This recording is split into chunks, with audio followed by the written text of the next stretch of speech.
गोरखपुर नाम का एक गांव हुआ करता था। उस गांव में ज्यादा लोग नहीं रहते थे। उस गांव में एक गर्भवती विधवा औरत रहती थी। उस औरत का नाम कमला था। कमला अपने घर में अकेली रहती थी। उसके पति की सारी जायदाद उसके नाम हो गई थी, पर सभी गांव वाले उस औरत को मनहूस औरत समझा करते थे और सभी उससे नफरत किया करते थे। एक बार कमला राशन की दुकान पर खाने का सामान खरीदने जाती है। भैया जी, जरा 1 किलो दाल चावल देना। अरे हाय हाय हाय हाय हाय हाय! अरे मनहूस औरत, मेरी दुकान में अपशुगन करवाने आ गई क्या? हैं?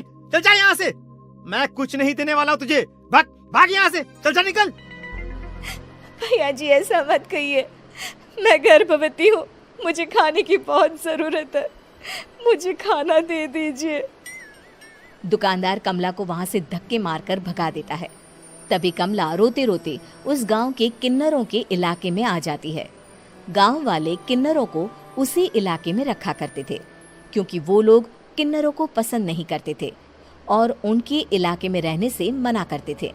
तो किन्नरों ने उसी गांव में अपना एक इलाका बना लिया था।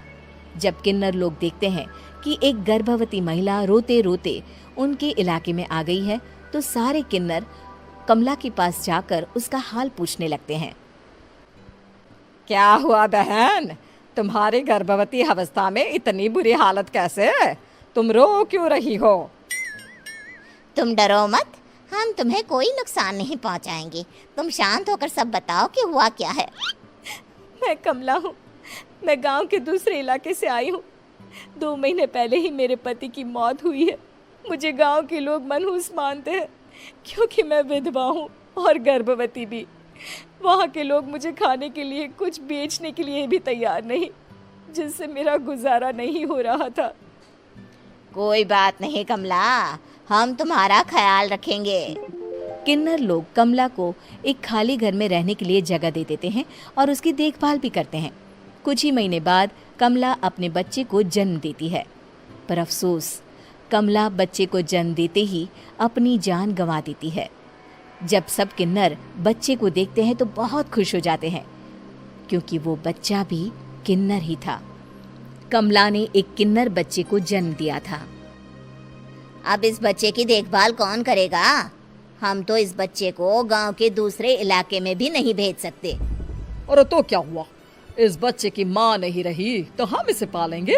अब ये हमारे इलाके में रहेगा, हमारे साथ रहेगा। फिर वो किन्नर उस किन्नर बच्चे को गोद ले लेते हैं, उसका नामकरण कराते हैं। उस किन्नर बच्चे का नाम शक्ति रखा जाता है। देखते ही देखते शक्ति बड़ी होने लगती है। उसके रंग रूप बहुत सुंदर थे। वो बहुत सुंदर किन्नर दिखती है।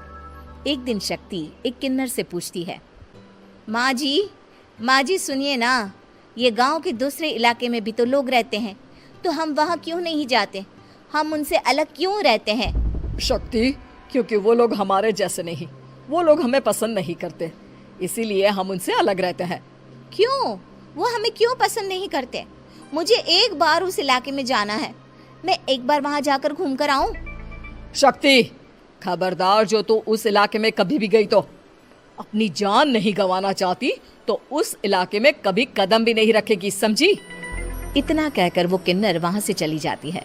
शक्ति उस किन्नर की बात सुनकर बहुत रोती है। माँ जी, ऐसा कैसे कह सकती हैं? उन्होंने इतनी सी बात के लिए मुझे इतना डांटा। अब तो मैं उस इलाके में जरूर जाऊंगी। फिर एक दिन शक्ति गांव के दूसरे इलाके में चुपके से जाती है। ये लोग तो हमारे जैसे ही इंसान हैं, तो ये हमसे नफरत क्यों करते हैं? जब शक्ति उस इलाके में पहुंचती है तो गांव के सारे आदमी उसके रूप से मोहित हो जाते हैं। वो लोग ये अंदाजा नहीं लगा पाते कि वो किन्नर है।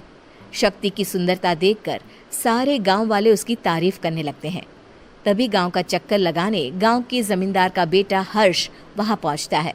हर्ष भी दिखने में बहुत सुंदर होता है। जब हर्ष ने शक्ति को देखा तो वो भी उससे मोहित हो गया, और जब शक्ति की नजर हर्ष पर पड़ी तो वो हर्ष को देखकर मोहित हो गई। आपको पहले कभी इस गांव में देखा नहीं। इस गांव में आप नए हैं क्या? जी नहीं, वो मैं बस। तभी शक्ति बोलते बोलते रुक जाती है और मन में सोचने लगती है, अगर मैंने इनको बता दिया कि मैं दूसरे इलाके से आई हूँ तो वो समझ जाएंगे कि मैं किन्नर हूँ। इसलिए मुझे इनसे झूठ ही बोलना पड़ेगा। शक्ति हर्ष को कहती है, जी हाँ, मैं इस गांव में नई आई हूँ, यहाँ अकेली रहती हूँ। वैसे आप कौन है? आप भी इसी गांव में रहते हैं? जी हाँ, मैं इस गांव के जमींदार का बेटा हूँ। आपको किसी भी चीज की जरूरत पड़े तो आप मुझे बता देना, मुझे अच्छा लगेगा।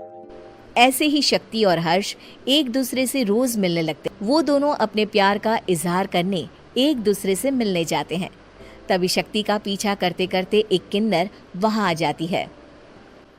शक्ति, शक्ति, मैं तुमसे बहुत प्यार करता हूँ। मैं तुमसे शादी करना चाहता हूँ। क्या तुम मुझसे शादी करोगी? हाँ हर्ष, मैं तुमसे शादी करूंगी, पर मैं तुमको अपने बारे में एक सच्चाई बताना चाहती हूँ जो मैंने तुमसे छुपा कर रखी है। तभी उनके बीच में ही वो किन्नर आ जाती है। शक्ति, तेरी हिम्मत कैसे हुई ऐसा करने की? वो किन्नर शक्ति को खींचकर गांव के जमींदार के पास ले जाती है। हर्ष भी वहां शक्ति को बचाने के लिए पहुंच जाता है। जमींदार शक्ति और हर्ष के प्यार के बारे में सुनकर गुस्से में आ जाता है और शक्ति को गांव के बाहर निकालने की सजा देता है। शक्ति ये बात सहन नहीं कर पाती और कुएं में कूदकर अपनी जान दे देती है। जमींदार हर्ष की शादी गांव की एक लड़की से करवा देता है, पर हर्ष इस शादी से खुश नहीं होता। शक्ति अपना बदला लेने के लिए मरने के बाद किन्नर चुड़ैल बन जाती है। अब मैं इन गांव वालों को नहीं छोड़ूंगी, अब इनसे मैं अपने प्यार का बदला लूंगी। किन्नर चुड़ैल गांव वालों को परेशान करना शुरू कर देती है। एक बार वो रात को गांव के खेतों में पहुंच जाती है और वहां आग लगा देती है। सारी फसल जल के राख हो जाती है। जब एक आदमी रात को उठकर देखता है कि खेत में आग लग गई है तो वो वहां पहुंच जाता है। वो देखता है कि खेतों के बीचों बीच एक किन्नर चुड़ैल खड़ी है और वहां खड़े होकर ताली बजा रही है। गांव वाला किन्नर चुड़ैल को देखकर बेहोश हो जाता है। जब सुबह उस आदमी को होश आता है तो वो सीधा जमींदार के पास जाता है। अरे जमींदार साहब, अरे वो किन्नर चुड़ैल ने मेरी सारी फसल जला दी। अब मैं क्या करूंगा? क्या होगा मेरा? जमींदार चुड़ैल किन्नर का नाम सुनते ही सब कुछ समझ जाता है। अब वो बहुत डर जाता है। उसी रात को जब जमींदार डर के मारे अपने कमरे में सो नहीं पाता, तभी वहां अचानक से किन्नर चुड़ैल आ जाती है। किन्नर चुड़ैल जोर जोर से जमींदार के आगे खड़ी होकर हंसने लगती है और ताली बजाने लगती है।